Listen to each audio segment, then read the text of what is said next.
sama kita di Kupas Berita. Nah, jadi Bang, hari ini kita mau membahas sesuatu yang lagi viral di Instagram. Jadi pada Rabu nih 8 Mei lalu itu kayak sekitar jam 7 malam itu terjadi pembubaran ibadah umat Kristiani oleh pelakunya ini 3 orang. Jadi yang 2 ini pasangan suami istri, yang 1 sama anak laki-laki mereka. Nah, mereka ini ngebubarin ibadah Jemaat Gereja Protestan Indonesia Bagian Barat atau GPIB Benowo.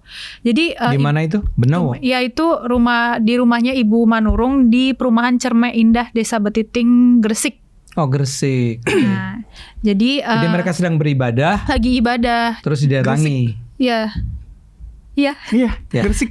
Di Gresik, dan salah satu tetangganya ini yang namanya Gabriela yang juga ikut ibadah di situ itu bilang kalau mereka ini kan ceritanya lagi kusyuk beribadah gitu Bang. Terus ini terkait sama kenaikan Yesus Kristus nggak?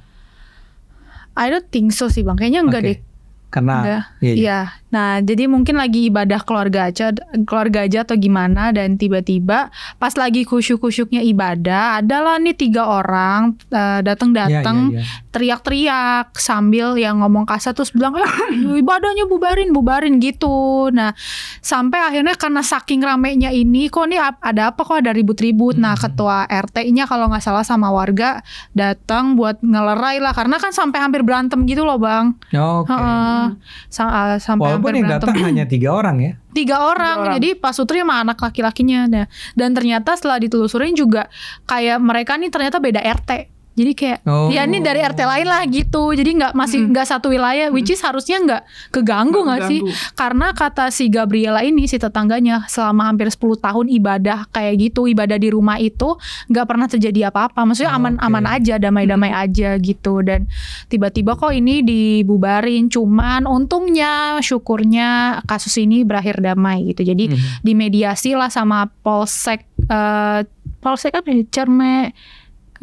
Cerme Indah dan akhirnya ya ini damai lagi gitu untungnya. Padahal mereka beribadah juga nggak pakai pengeras suara Bang. Ya nggak pakai pengeras suara sama sekali. Ya udah biasa aja ya, gitu. Kayak nyanyi biasa. Terus, ya kan kalau misalnya ibadah keluarga gitu kan ada baca-baca Alkitab juga gitu kan sama renungan. Nah, maksudnya kan itu nggak sampai berisik gitu loh Bang, dan nggak pernah pakai pengeras suara. Setahu aku yang juga pernah ibadah keluarga gitu nggak pernah pakai pengeras suara atau apa gitu. Dan ini sebenarnya ya mungkin kasusnya berakhir damai gitu. Cuma entah kenapa menurut gue ini menambah daftar panjang kasus pembubaran ibadah gitu di Indonesia. Karena sebelumnya Bang, tanggal berapa tuh yang di Unpam itu?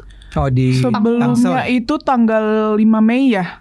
Tanggal 5 Mei di Unpam Bang, itu ada pembubaran. Bukan di Unpam, mahasiswa Unpam. Itu ada pembubaran disertai penganiayaan 15 orang mahasiswa Unpam ya. Mahasiswa Katolik, iya benar. Terus juga katanya doa rosario itu. Itu tuh juga sama tuh guys. Jadi RT-nya kayak ketua RT ya. Ketua RT-nya ngedatengin sambil ngomong kasar, terus menghentikan kayak udah jangan ibadah di sini. Dan itu bahkan sampai dibacok ya. Sampai ngebacok, penganiayaan kan. Walaupun tentu yang menarik juga dalam kasus di Tangsel itu adalah ada seorang pemuda Muslim yang berusaha melindungi saudara-saudara Kristennya dan akhirnya dia juga kena bacok. Itu sebenarnya kalau ngelihat fakta ini sedih sih Bang, karena istilahnya kok banyak ya istilahnya kan niatnya cuma mau ibadah doang, tapi kenapa sampai harus dibubarin kayak gitu? Karena ini aku baca dari beberapa artikel ya Bang, kayak menurut Setara Institut tuh ada 50 rumah ibadah. Ini aku nggak tahu ya tahun 2023 seberapa banyak, cuman tahun 2022 itu ada 50 rumah ibadah yang kegiatan ibadahnya diganggu gitu. 50 rumah ibadah dari yang tahun 2017 itu cuma 16 kasus. Naik jadi 50. Jadi bertambah 34 kasus ya dalam 5 tahun. 5 tahun kira-kira terakhir, dan nggak tahu 2023 ini mungkin tambah banyak apa gimana gitu karena nggak ada datanya. Nah, dan kasusnya ini mulai dari penolakan pendirian rumah ibadah dan perusakan rumah ibadah sama pembongkaran rumah ibadah sama pembubaran ibadahnya sendiri, terus perusakan fasilitas juga. Dan separah itu Bang, naiknya tuh benar-benar yang signifikan banget. Nah, Sedangkan kalau nggak salah kita punya ini nggak sih SKB 2 Menteri itu yang soal. Ya, tapi SKB 2 Menteri itu cuma mengatur tentang bagaimana orang membangun rumah ibadah. Jadi ini yang kasus yang di pembubaran ibadah. Gresik. Pembubaran ibadah. Ini kan bukan rumah ibadah. Kalau nggak salah tadi dibilang kan. Rumah biasa kan? Rumah biasa ya. Rumah biasa tapi orang beribadah. Jadi dalam kasus ini bukan urusan SKB 2 Menteri ini, ya. Tetapi memang ini merisaukan sekali. Kita mulai dari yang kasus Gresik dulu. Gresik. Coba kita pikirkan baik-baik. Tadi kamu katakan bahwa ini sudah 10 tahun berlangsung kan? Iya, 10 tahun. Ya. Kenapa tiba-tiba sekarang itu terjadi? Itu pertama, ya. Dan yang datang itu cuma 3 orang tadi. 3 orang, ya. Pak Sutri sama anaknya. Anak itu anak kecil, anak atau ada ya remaja menuju dewasa lah, gitu ya, karena anak ya. laki-laki gitu ya. Dan terakhir ketiga adalah mereka datang dari RT yang berbeda. Ini kan mencurigakan ya. Ini apa yang sedang terjadi nih di Gresik ini? Apa ada orang-orang yang dengan sengaja ingin mengacaukan aja suasana ya? Tapi buat apa kan? Ya. Apakah ada orang-orang yang memerintahkan atau menyarankan atau membayar barangkali bahkan ya si keluarga bertiga itu untuk melakukan tindakan yang diskriminatif itu ya? Karena kalau dilihat timeline-nya juga berdekatan ya nggak sih Bang? Berdekatan. Dari yang 5 Mei itu Universitas Pamulang mahasiswa Katolik itu kan tanggal 5. Terus yang tanggal 8 itu yang 15. pembubaran. Apa ada kaitannya? Apa ada kaitannya? Tapi taruhlah anggap nggak ada. Ini kan sesuatu yang menunjukkan bahwa memang ada hal yang perlu dipelajari secara serius ya oleh pemerintah terutama tentang kenapa ini sampai terjadi. Nah, dalam hal ini kan kita bisa berspekulasi macam-macam kan? Iya. Ya. Selama ini saya juga sering dengar orang-orang yang bilang bahwa hal-hal semacam itu bisa diselesaikan kalau misalnya pihak Nasraninya nih atau gereja membayar jadi supaya diem nih para pemprotesnya dikasih duit. Uang inilah ya. Ya kayak disogok lah ya. Uang diem ya. Apakah mereka melakukannya? Ini kali keluarga yang butuh duit sekali kali ya udah. Kayaknya. Jadi udah uang makannya udah habis. Kepepet gitu ya kan. Kali ya kita coba-coba aja dengan harapan nanti akan dapat uang damai tadi kan. Uang damai ya. Tapi kalau cuman itu sih barangkali lebih sederhana kan, artinya ya ini cuman soal pemerasan. Tapi bagaimana kalau sebetulnya ini adalah bagian dari yang tadi kamu katakan, ini barangkali di belakangnya ada upaya-upaya sengaja nih untuk mengacaukan. Ya misalnya terjadi di mana tadi Tangsel, sekarang terjadi juga di Gresik. Nah tapi kan gini, kamu tadi menjelaskan bahwa kasus ini berakhir dengan damai. Iya, damai. Artinya dimediasi nggak diperpanjang kan? Iya. Apakah itu baik atau buruk? Ya. Iya. Ya di satu sisi sih kita sebagai orang yang cinta damai merasa bahwa alhamdulillah atau syukur puji Tuhan gitu, itu selesai dengan damai. Tapi jangan-jangan ya Cindy dan Negra, saya sebagai orang yang selama ini merasa prihatin dengan tindakan-tindakan serupa itu, justru merasa bahwa pilihan damai itu bukanlah sebuah pilihan yang terbaik. Iya. Ya, kenapa kira-kira? Gak bikin jerah gak sih? Biar jerah gak sih? Biar gak keulang juga, biar orang-orang aware juga. Kalau semisal mau ngebubarin orang ibadah tuh mikir-mikir 2 kali. Iya, gitu. iya. Biar jerah aja sih. Nah itu yang ingin saya katakan adalah bahwa yang saya setuju dengan yang barusan kamu katakan adalah bahwa jangan-jangan sebaiknya tidak damai. Jangan-jangan itu mestinya diselesaikan dengan jalur hukum. Ya, jalur hukum itu kan artinya bahwa orang yang mengancam kan dia dengan kalimat kasar, kotor gitu ya, jorok barangkali ya, itu mengganggu ibadah orang ya. Nah, itu secara hukum menurut saya adalah sesuatu yang salah secara pidana. Jadi bisa diperkarakan secara pidana. Karena harusnya orang-orang yang mengancam itu, melakukan itu sadar bahwa yang persis kamu bilang barusan, Gra, ada efek jerahnya. Efek jerah harus ada. Orang harus tahu bahwa kalau dia sampai mengganggu orang lain beribadah, dia itu bisa sampai tahap apalah? Mungkin di penjara. Ya. Dapat denda atau denda ya atau apapun ya. Pokoknya yang membuat dia harus mengeluarkan Ya apakah uang, apakah ya dia harus ditahan beberapa hari kali ya. Karena kan kasus yang di Tangerang Selatan itu Bang, dia kena di si berempat ini kan kena pasal mengganggu ketertiban umum. Yang di mana nih? Yang di Tangerang Selatan yang ini. Jadi mungkin ya seharusnya juga kalaupun memang menempuh jalur hukum ya si yang orang 3 ini dianggap mengganggu ketertiban umum juga. Karena mengganggu kepentingan umum lah kan. Maksudnya urusan lu apa kan nih orang lagi ibadah. Iya.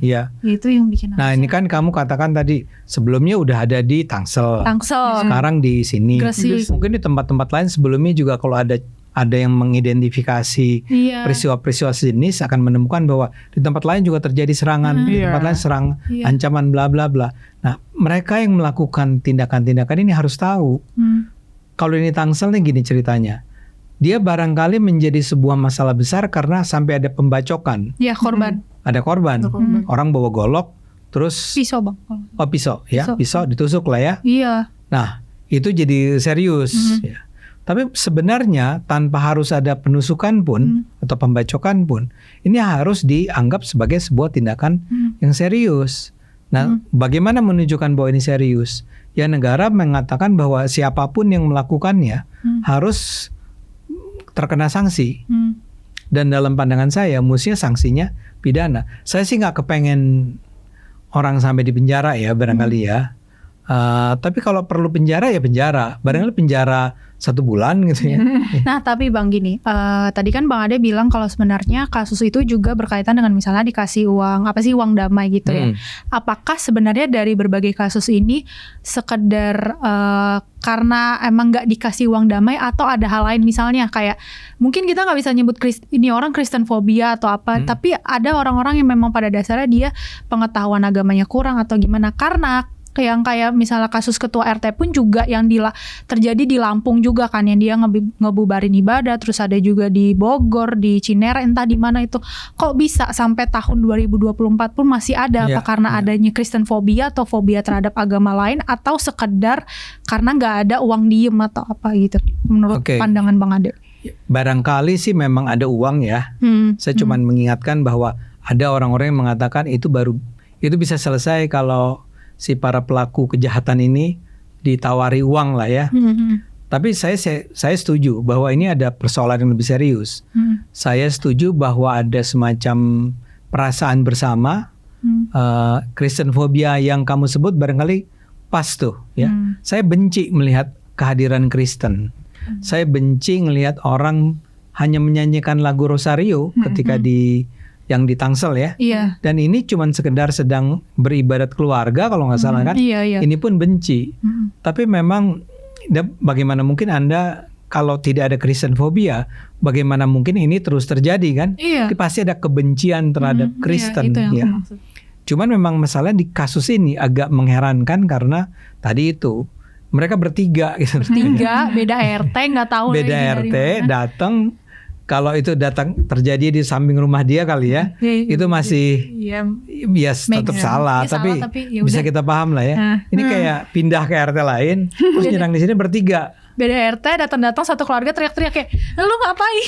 Dan bayangin mereka bertiga, si keluarga yang sedang beribadat berapa? 30 orang. 30 orang. Itu kan agak 10 ya, mohon maaf. Pasti ada sesuatu lah. Tapi menurut Bang Ade itu ada hubungannya sama doktrin gitu nggak sih Bang? Ada yang ngedoktrin? Pasti itu. Ya misalnya gini, kita pernah mendengar dulu ada seorang ulama yang pernah bilang di dalam salib itu ada jin kafir. Nah itu adalah ulama yang terkemuka. Kayak gue tahu deh siapa. Kayak kenal nih. Yang tahu diem aja ya. Ya itu kan artinya ada ulama terkemuka sekali kan. Sampai menyebarkan ajaran kepada umatnya bahwa di dalam salibnya orang Kristen itu ada jin kafir. Bayangin ya, kalau itu dipercaya oleh para umat Islam, bahwa benar tuh orang-orang Kristen tuh kalau sedang beribadat, saya nggak tahu beribadatnya di depan salib nggak? Enggak Bang, nggak di depan salib banget. Cuma kan namanya gereja pasti ada salib ya kan, ya salib. Ya taruhlah ya, bagaimana saya nggak tahu ya. Tapi intinya adalah salib itu sesuatu yang suci. Tapi kemudian dikatakan bahwa itu mengandung jin kafir. Jadi Anda bayangkan bagaimana orang-orang Islam yang barangkali terbatas pengetahuannya itu dicekoki, diindoktrinasi dengan pernyataan bahwa mereka itu menggunakan sebuah alat yang di dalamnya ada jin kafirnya. Pasti mereka akan menganggap, oh kalau gitu orang Kristen itu pencinta jin kafir, itu pasti juga ya bau-bau jin gitu kan, dan kafir pula kan, ya. Nah, kalau orang itu percaya, jadi setiap kali dia bertemu dengan orang Kristen atau di lingkungan dia tetangganya ada yang Kristen, dia akan menganggap ini orang kafir dan orang ini adalah orang yang sesat. Karena nyembah jin istilahnya gitu. Ya karena nyembah jin atau mempercayai jin atau padahal kan jin itu walaupun barangkali bukan sesuatu yang inti ya di dalam Kristen ya, dia kan simbol saja kali ya. Tapi kan sebuah simbol yang dihormati, yang dihargai dan seterusnya. Nah, kalau ada orang atau cukup banyak orang diajari dengan pendekatan semacam itu, saya bisa pahami itu kalau mereka membenci orang-orang Kristen. Nah, ketika dia mendengar bahwa orang-orang Kristen ini menyanyikan lagu-lagu ibadahnya dengan hikmat gitu ya, yang ada bukan rasa teduh. Kalau saya kan walaupun saya Muslim, tapi kalau saya mendengar orang-orang Kristen menyanyikan peribadatannya dengan khusyuk gitu ya, di film kayak atau mendengar langsung kayak gitu ya, itu kan selalu membuat saya merasa damai gitu, tenang, tentram. Tapi kalau mereka kan enggak dong. Artinya orang-orang yang tertipu si keluarga trio, kepanasan dan merasa perlu harus diluruskan bla bla bla. Berarti sebenarnya ada sesuatu yang akhirnya mendoktrinasi mereka buat untuk membenci, ya mungkin gak cuma agama Kristen, Katolik, agama lain gitu. Karena emang udah tertanam di pikiran mereka bahwa ini kafir nih, ini agama lain ini gitu. Jadi tapi mungkin memang Kristen menjadi lebih nyata dibandingkan terhadap agama-agama lain, karena kan ini agama besar juga. Ya artinya di Indonesia juga nomor 2-nya kan setelah Islam kan adalah Kristen dan Katolik kan. Nah, jadi memang seperti juga dalam pembicaraan kita yang terakhir, kita tuh saya berharap sekali Majelis Ulama Indonesia itu untuk hal-hal semacam ini bersuara. Iya, benar. Ya, bersuara mengingatkan bahwa itu sama sekali tidak dibenarkan di dalam Islam. Karena kalau ulamanya nggak bicara, ya wajar dong kalau orang, mungkin kalau Anda Kristen menganggap, wah di dalam Islam itu memang diajarkan untuk membenci Kristen ya. Nggak tahu ya, saya nggak tahu. Saya yakin sebagian orang Kristen punya perasaan semacam itu. Iya, teman-temanku yang Kristen pun begitu. Emang di agama lo diajarin buat ini ya? Buat rusuh-rusuh gitu ya? Karena istilahnya ulamanya aja tidak memberikan arahan atau jalan, ini salah loh, ini benar loh. Betul. Jadi mungkin orang-orang yang gampang terdoktrinasi tuh kayak ulama nggak ada arahan dari yang istilahnya yang ahli agamanya. Jadi ya udah, gue boleh dong bubarin ibadah, gue boleh dong berbuat yang bukan sesuai nilai Islam yang benar mungkin. Benar. Bahkan dulu ketika Egra ada di lingkungan yang intoleran itu, Egra dulu ya diajarin untuk membenci gitu loh Bang. Diajarkan untuk membenci kayak udah jangan berteman sama orang Kristen atau jangan berteman dengan agama lain, nanti kamu ikutan jadi kafir kayak gitu dulu. Doktrin Egra waktu masih kecil ya. Betul. Doktrinnya seperti itu. Sekarang punya teman Kristen semua malah. Iya begitu. Gitulah. Nah, jadi kita perlu berharap nih lagi-lagi ya, wahai Majelis Ulama Indonesia atau para ulama-ulama terkemuka, kalau kasih ceramah gitu ya, diingatkan bahwa tidak ada alasan untuk membenci atau bermusuhan dengan orang Kristen. Betul. Dan apalagi dalam hal ini membenci, marah ketika orang-orang Kristen sedang beribadat. Nggak ada itu sedikit pun ajaran dalam Islam yang mengatakan bahwa orang Islam itu diwajibkan atau dianjurkan bahkan ya untuk membenci atau memusuhi orang Kristen. Itu salah sekali. Karena membenci ataupun bahkan kalian bubarin ibadah itu gak membuat kalian menjadi pribadi yang lebih baik. Karena setiap agama kan gak pernah mengajarkan kekerasan, pasti mengajarkan namanya perdamaian, toleransi. Jadi kalau Islam diajarin kekerasan untuk melawan kaum jahat, mungkar gitu ya. Tapi kalau orang Kristen kan bukan mungkar. Bukan. Ya, mungkin semua agama pasti ngajarinnya yang baik-baik. Iya, semua agama pasti saling menghargai lah. Ngajarinnya makanya kebaikan. Jadi ya semoga nih MUI bisa lebih melek ya. Tolong dilihat kasus-kasus seperti ini. Iya. Gitu. Gitu ya. Semoga nggak ada lagi pembubaran ibadah dan semua orang bisa beribadah sesuai haknya masing-masing. Amin. Amin. Oke guys, mungkin segitu dulu episode Kupas Berita hari ini. Kalau misalnya kalian ada saran atau komen atau bahas ini dong, ya silahkan di drop di kolom komentar ya guys. Jangan lupa like, comment, subscribe channel Cokro TV. See you on next episode di Kupas Berita. Bye-bye. Bye-bye.